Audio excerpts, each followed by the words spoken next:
Hello and welcome to my Isolated talk. I'm Amy Charlotte Kean and I'm brand director at the Innovations Partnership and Us. I'm also author of the feminist fairy tale, The Little Girl Who Gave Zero Fucks, and my new book, House of Weeds, is out in May.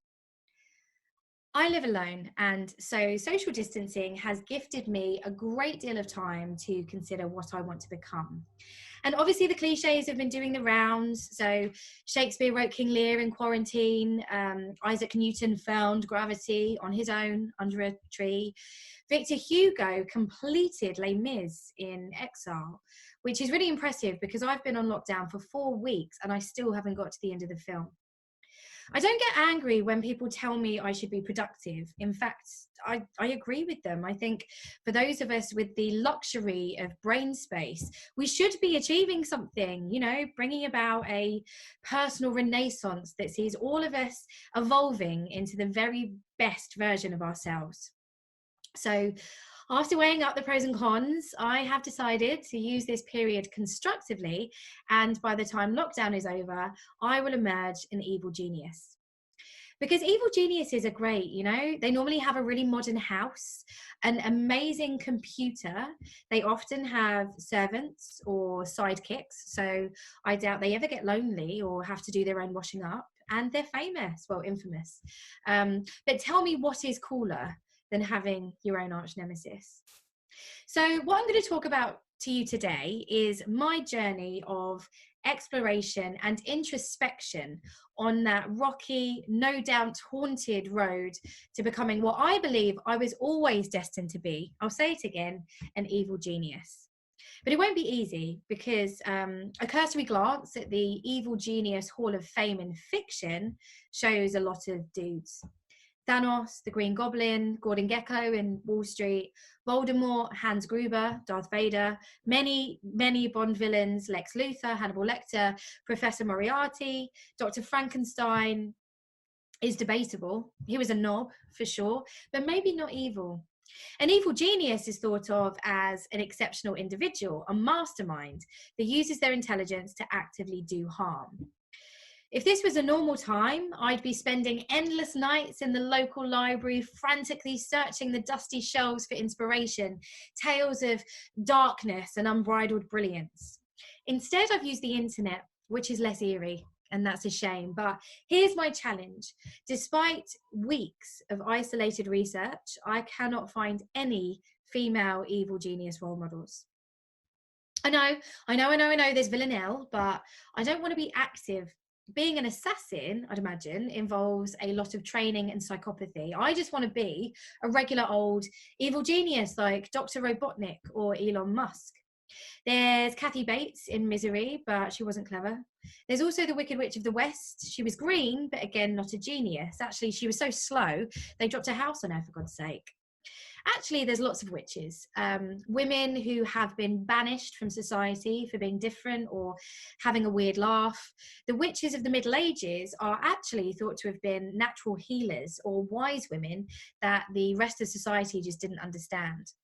Wise, not genius. Over time, they were considered to be hysterical, lustful women. Sometimes, if women had fits or body spasms, they were accused of being a witch. In the 1600s, a man called Matthew Hopkins killed 300 women in 2 years that he suspected of witchcraft. Hopkins was always more likely to go down in history as an evil genius, despite being a failed lawyer. So obviously, as is the same with everything else, evil is gendered. There's a cliche in commentary around stress in neuroscience that stress and cortisol production is more linked to achievement in men and less in women. Is that because it's been studied more in men? Yes. There is, however, proof that social exclusion and rejection produces more cortisol in women. So female baddies often have a thing in common. They've been rejected by society. They are single, childless, they've lost their looks, they've been dumped. They're evil, but they're not evil geniuses. We don't credit them with being intelligent. It's their emotion, not their brain, that powers their madness. And they're often old. So research conducted in 2007 by the Journal of Aging Studies found that 71% of Disney films until then portrayed someone over the age of 55 in a negative way. So members of the older generation that were presented as hags, angry, bad-tempered, because of course what we all want is for children to fear aging women. So why are evil geniuses mostly men? Well, in fiction, bad men are often victims of their own ambition or megalomania. They're power mad. But I wonder whether the thing that makes us always believe that men, not women, are evil geniuses is because they normally build machines.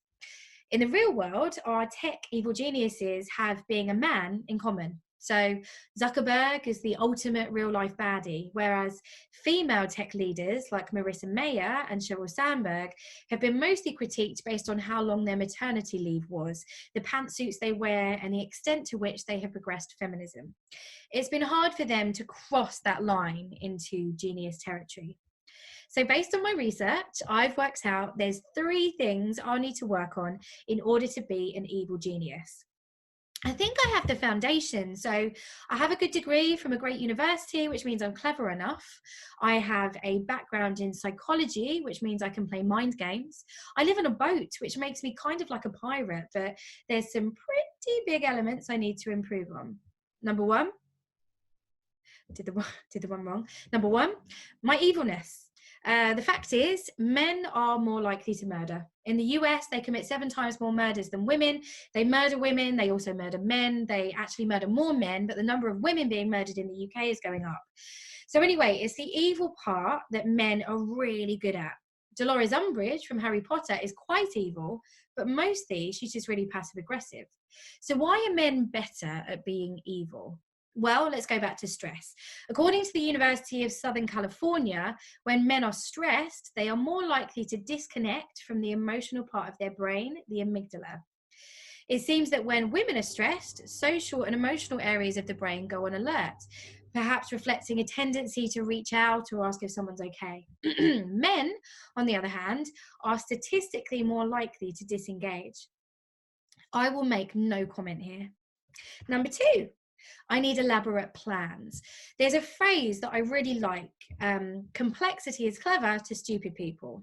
I used to say this to my students when I was a lecturer running the media strategy course at Bournemouth University. Not to offend them, just to prepare them for the circus of unnecessary convolution that exists in the world of marketing and media. But evil geniuses generally have plans that are so elaborate they fuck up. Plans with sharks and hidden things and sometimes time travel. I thought I was okay in this regard. So about 5 years ago, I put together a very elaborate plan for a highly unethical way of communicating called dreamvertising.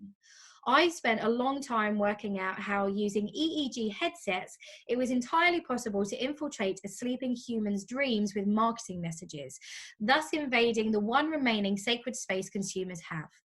I talked about it at length. Like I drew sketches. I even made a video. I shouted it from the rooftops. I am going to fuck you up with neuroscience. However, no one was that fussed. And I'm pretty certain no one was terrified. So I think I just wasn't evil genius enough for it to be believable. Maybe they thought I wasn't tech savvy enough to go through with it. Or maybe my neuroscientific techniques were just too damn plausible. Number 3, the way I speak. Now, if I'm an evil genius, I need to have a bit of anger. So there needs to be something propelling me, but I can't just be angry, and I definitely can't scream about it. A study by the Arizona State University in 2015 used a jury role play to test people's response to angry men when they were speaking and angry women when they were speaking. The interpretation was unanimous. Men gained influence when they were angry, women lost it. So the lesson is simple. I need to lower my voice. I'm assuming I've walked you to the door here and you understand what I'm really getting at. I'm illuminating our associations with gender and intelligence and capability and power, our bias in visualizing leaders. Female stereotypes still exist today in all creative mediums and in our minds. We have female superhero films now.